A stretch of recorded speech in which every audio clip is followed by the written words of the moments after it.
మీ అపార్ట్మెంట్ల మీద నోటిఫికేషన్ ఒకటి రిలీజ్ చేశారు సీఎం రేవంత్ రెడ్డి. కాంగ్రెస్ గవర్నమెంట్ అధికారంలోకి వచ్చిన తర్వాత మీ ల్యాండ్స్ పక్కనే ఆనుకొని ఉన్నటువంటి ల్యాండ్లో గాంధీ సరోవర్ పేరు మీద గాంధీ స్టాచ్యూని కడతాము 5,000 కోట్లతోటి అని అంటున్నారు. మరి మీ గురించి నోటిఫికేషన్ చేసిన దాన్ని ఎలా చూస్తారు? తర్వాత గాంధీ స్టాచ్యూని నిర్మించడాన్ని ఎలా చూస్తా అంటున్నారు? ఏంటి మీ నిన్న మొన్న కూడా మీరు ప్లకార్డులతోటి ఆందోళన చేపట్టారు. ఏంది అసలు మీ సమస్య ఏంటి?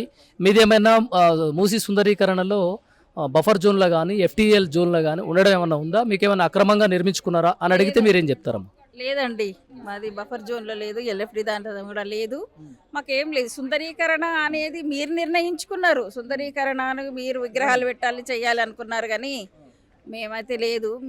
మీ ఆనందం గురించి అని మీ విగ్రహాలు మీ దాని గురించి అనేసి మేము 450 మంది కుటుంబాలు ఉన్నాయండి ఇక్కడ. మేము వెళ్ళడానికి సిద్ధంగా లేము. అయినా మా కష్టార్జితం అండి. ఏమండి, మేము సంపాదించింది అంటూ ఉంటే ఒక ఇల్లు మాత్రం, ఇది ఒకటే ఇల్లు అండి. మేము పైసా కూడా పెట్టుకొని కష్టపడి ఒక ఇల్లు ఏర్పరచుకున్నాము. ఆ ఇంట్లో మేము ఉంటాను అంటే ఇప్పుడు మీరు వచ్చేసి వెళ్ళిపోండి, మేము ఏదో సుందరీకరణ అవన్నీ అని అంటే ఇది ఎంతవరకు సబబు మీరే ఆలోచించండి. మాకైతే ఇష్టం లేదు, మేము వెళ్ళమండి. పర్మిషన్స్ అన్ని ఉన్నాయమ్మా? అన్నీ ఉన్నాయండి, పక్కా ఉన్నదండి. పర్మిషన్తోనే ఉన్నది. పర్మిషన్ అన్నీ ఉంటేనే కదండి మాకు గవర్నమెంట్ లోన్ ఇచ్చింది. అయినా మేము మధ్యతరగతి కుటుంబంలోనండి. మాకు పిల్లలు ఉన్నారు, పెద్దవాళ్ళు ఉన్నారు. వీళ్ళందరినీ తీసుకొని మీరు వెళ్ళిపోండి చేయండి ఏదో చేస్తామనేది మాత్రం కాదు. దయచేసి మీ నిర్ణయాన్ని మార్చుకోండి. మా బతుకులు మేము బ్రతుకుతున్నాము, బ్రతకనివ్వండి. దాదాపు ఎన్ని సంవత్సరాల సంది ఉంటున్నారు ఇక్కడ? మేము ఇక్కడ 15 సంవత్సరాల నుండి ఉంటున్నామండి. ఇప్పుడే 450 మంది కుటుంబాలు ఉంటాయండి. మేము కలిసి కట్టుగా ఉంటాం అన్నమాట. వేరే వారు అంటే లేదు. ఎంత ప్రేమగా ఆప్యాయలతోని ప్రతి దాంట్లో నిండి ఉండి ఉంటామండి మేము. ఇలాంటి వాళ్ళం ఒకరికి కష్టం వచ్చినా ఏదో వచ్చినా కూడా మా చుట్టాలు అంటూ దూరం వాళ్ళు ఎక్కడో ఉంటారో తెలియదు, కానీ మేమందరం కలిసికట్టుగా ఉంటాము, ప్రేమగా ఉంటాము.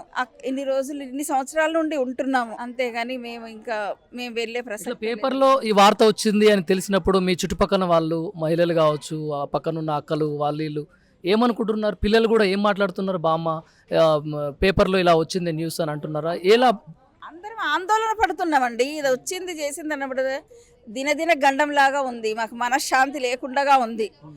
ఏది ఉన్నా కూడా ఇంట్లో వెళితే ఏది చేయాలన్నా కూడా మా ధ్యాస అంతా ఇక్కడే ఉంది. అయ్యో ఏం జరుగుతుంది, ఏం జరగబోతుంది, ఏమవుతుంది, ఎందుకు ఇలా అవుతున్నది, మా మీదనే ఇలా ఇది కావాలా, మా అపార్ట్మెంట్లే పోవాలా, మా ఇల్లే పోవాలా. ఎంతో జాగా వేరే ప్రైవేట్ గా జాగా ఎదక్కడైనా ఉండొచ్చు, అక్కడ కట్టుకోవచ్చు కదా.